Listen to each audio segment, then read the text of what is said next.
দুনিয়ার সংজ্ঞাটা শুনেন। আপনি এই দুনিয়াতে আপনি যাকে সবচেয়ে বেশি মহব্বত করেন, আপনাদেরকে দুনিয়ার একটা সংজ্ঞা বলতেছি আর কি, দুনিয়া কি কাকে বলে।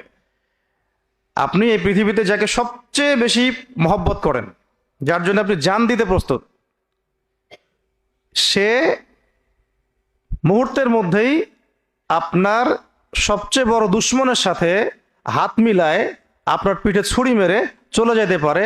দিস ইজ কল্ড দুনিয়া। এর নাম দুনিয়া। এটাই দুনিয়া। সংখ্যাটা আরেকবার বলতেছি।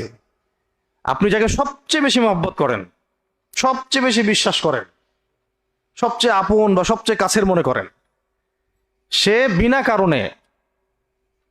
কারণে আপনার সবচেয়ে বড় শত্রুর সাথে হাত মিলায় আপনার পিঠের পিছনে ছুরি মেরে দিয়ে চলে যেতে পারে। এর নাম দুনিয়া। আর সমাজ, নেতা, জাতি, শিক্ষা ব্যবস্থা, সরকার, এগুলোকে আমাদের মাঠে আমাদেরকে আল্লাহ পাকের আযাব থেকে বাঁচাবে? আপনাদেরকে ভাবতে বলছি যে 18 বছরে আমাদেরকে কোরআন থেকে এইভাবে দূরে রাখা হয়েছে। আমি জানি দুই একজন ছাড়া, অল্প কিছু মানুষ ছাড়া এখানে যারা উপস্থিত আছেন কেউই হয়তো সাহস করতে পারবেন না যে 18টা আয়াত আমি শোনাই দিচ্ছি অর্থসহ। মাদ্রাসার ভাইরা বাদ দিয়ে।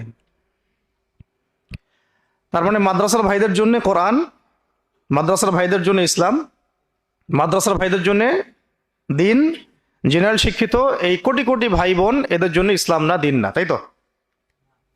তাদের জন্য কোরআন না। এখন পর্যন্ত স্বাধীনতার পর থেকে, তথাকথিত স্বাধীনতার পর থেকে, তথাকথিত শব্দটা এই জন্য প্রয়োগ করলাম যে মুসলমানরা প্রকৃত স্বাধীন হবে সামনে তখনই যখন সারা বিশ্বব্যাপী ইসলামিক খেলাফত কায়েম হবে।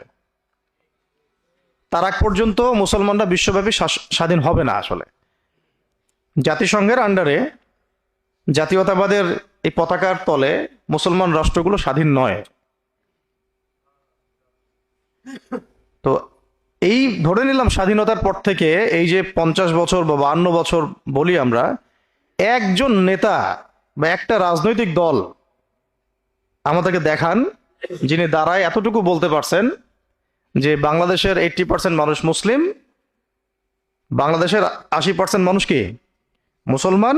তো বাংলাদেশের ছেলেমেয়েরা স্কুলে, কলেজে, বিশ্ববিদ্যালয়ে বাধ্যতা